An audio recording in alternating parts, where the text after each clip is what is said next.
So here we're looking at the vigorous reaction between potassium and water. Okay, it's shown by the balanced equation. 2 potassiums and 2 waters will react to produce 2 potassium hydroxides and 1 hydrogen molecule.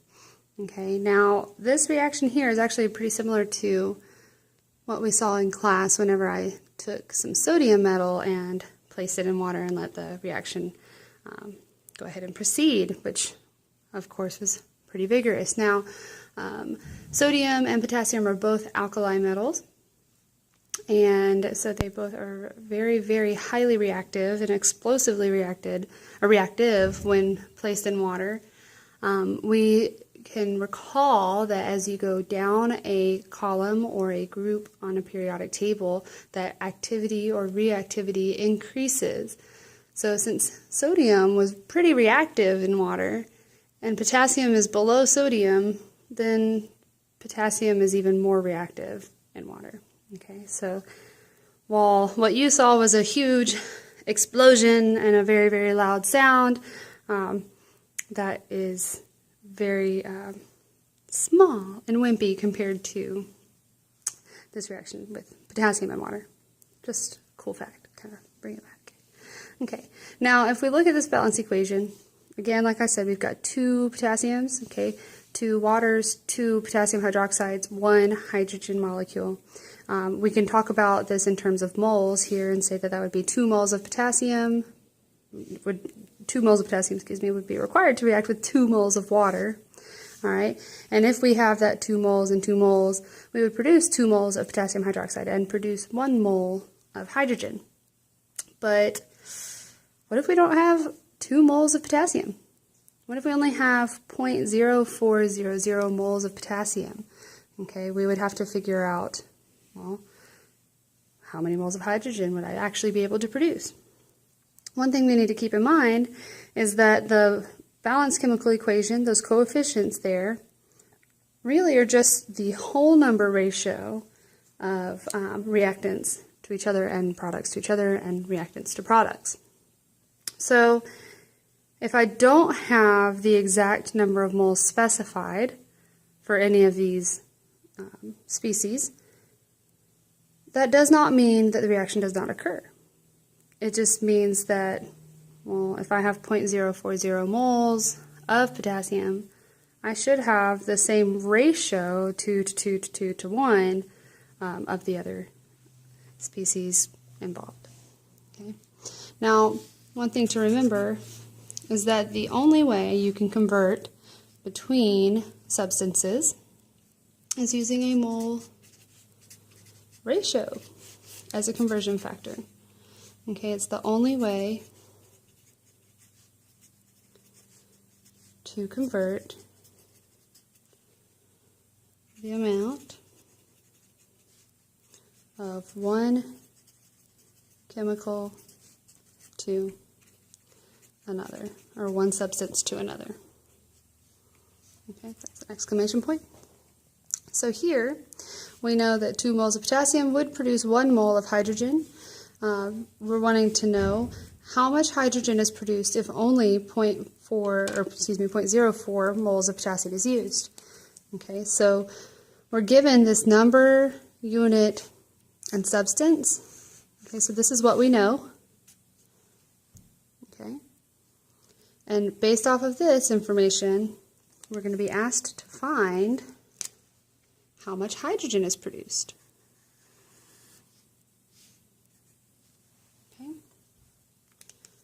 so when I'm giving, or when you are given, or when I give you a number, unit, and substance combination, or the amount of a substance in a certain unit, that's what you know. This is what you are starting with, because you'll be converting this information to the unit and substance that you have been asked to find.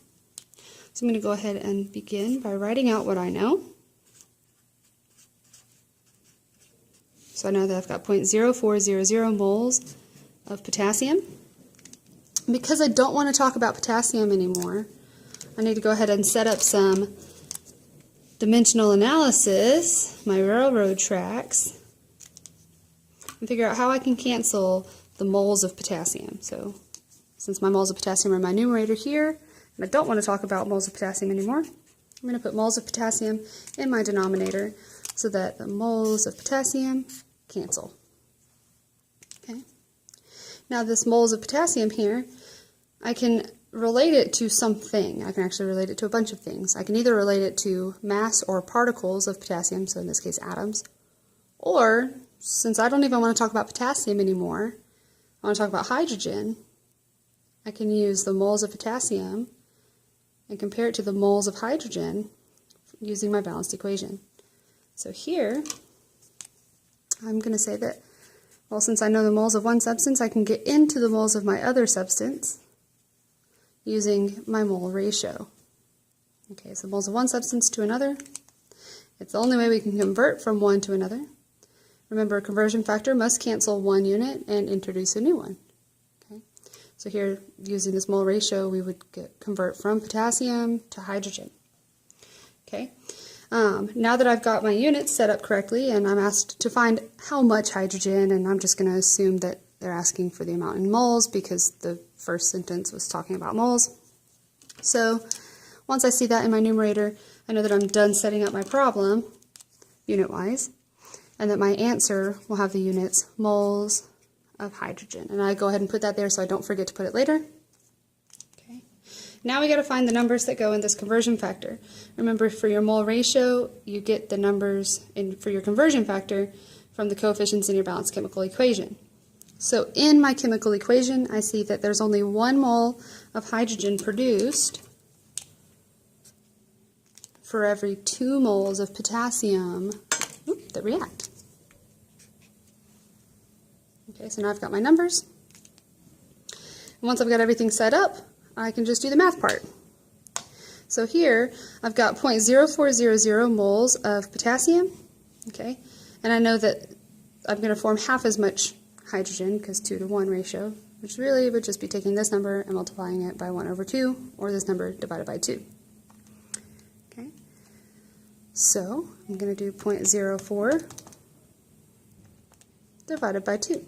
Now, 4 divided by 2 is 2, so 0.0400 divided by 2 should be 0.02. Okay. I'm going to add those last 2 zeros at the end to keep the same number of significant digits as my answer, or my beginning information. Okay, so here if I have 2 moles of potassium, I get 1 mole of hydrogen. So if I have 0.04, I should get half of that also for hydrogen.